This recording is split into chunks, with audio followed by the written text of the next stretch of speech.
دي من احلى صواني الشتاء والعزومات.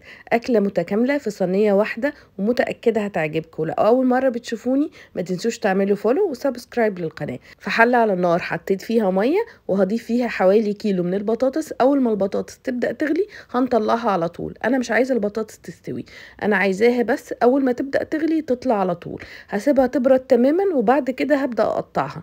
انا استخدمت كيلو واحد، ممكن نزود الكميه لو حابين حسب حجم الصينيه اللي هتعملوه. بعد ما هخلص هطلع كل البطاطس واسيبها تبرد تماما. هنبدأ بتعصيج اللحمة. في الحلة على النار حطيت معلقتين من السمنة او الزيت، بصلاية متوسطة. هبدأ اقلبها لحد ما ريحتها تبدأ تطلع ولونها يبقى اصفر. هضيف عليها نص كيلو من اللحمة المفرومة. طبعا زي ما قلت لكم ممكن نزود الكميات. هقلبه لحد ما لونه يبدأ يغير بالشكل اللي انتوا شايفينه ده. هضيف عليه مكعب او معلقة من الثوم المهروس.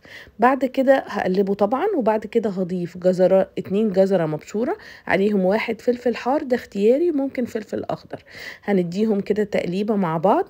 اول ما الجزر يبدأ يدبل كده شوية هضيف التوابل: ملح وفلفل بابريكا مدخنة والسبع بهارات. طبعا ممكن نضيف اي توابل تانية بتحبوها. واكيد هنقلبهم مع بعض. واخر مكون بحب اضيفه هو السبانخ، بتديها طعم حلو جدا وقيمة غذائية عالية. كده اكلة متكاملة. غسلت نص كيلو من السبانخ ونشفتها كويس قوي وقطعتها بالشكل ده. ما تقلقوش من الكمية، هي هتقل تماما. هقلبها كده التقليبة لحد ما السبانخ حجمها يقل. اخر حاجة بنحب نضيفها بقى على وصفتنا النهاردة هي معلقة من صلصة الطماطم، وما ننساش عليها رشة السكر. بعد كده هنديهم تقليبة مع بعض لحد ما نوصل للشكل والقوام اللي انتوا شايفينه. والريحة عايزة اقول لكم خطيرة.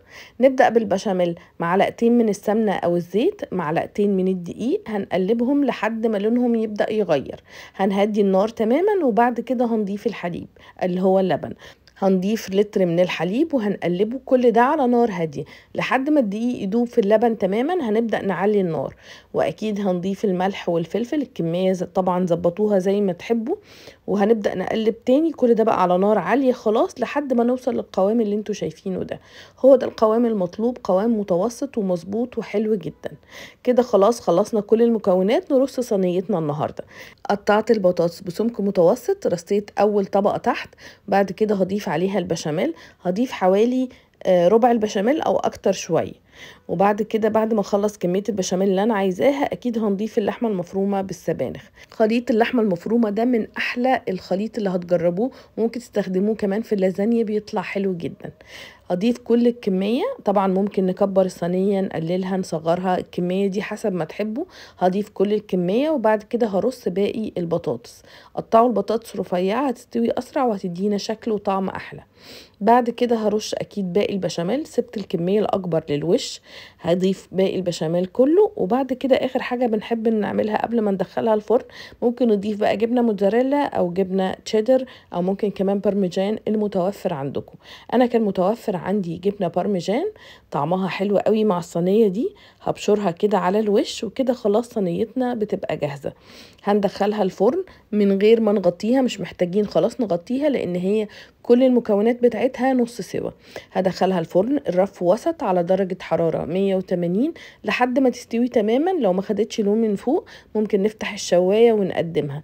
تقدموها مع عيش، تقدموها مع رز. خطيرة، ممكن تاكلوها لوحدها، حلوة جدا وطعمها خطير ووجبة متكاملة. جربوها ومتأكدة هتحبوها ومتأكدة هتعجبكم. ولو عجبكم فيديو النهاردة ما تنسوش تعملوا له لايك وشير.